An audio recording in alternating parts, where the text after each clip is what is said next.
উমুন পড়ো লা ইলাহা ইল্লাল্লাহ মুহাম্মদ রাসূলুল্লাহ, ভবের জ্বালা দিলি রবে না।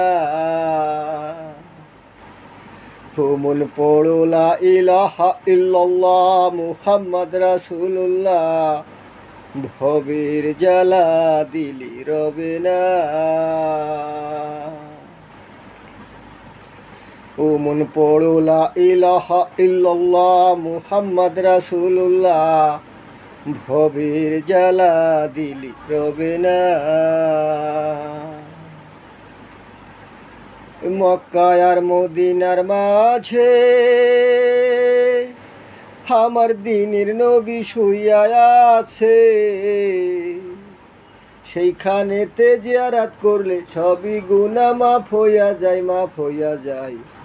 ওমন পড়ো লা ইলাহা ইল্লাল্লাহ মুহাম্মদ রাসূলুল্লাহ, ভবের জ্বালা দিলি রবে না। ওমন পড়ো লা ইলাহা ইল্লাল্লাহ মুহাম্মদ রাসূলুল্লাহ, ভবের জ্বালা দিলি রবে না।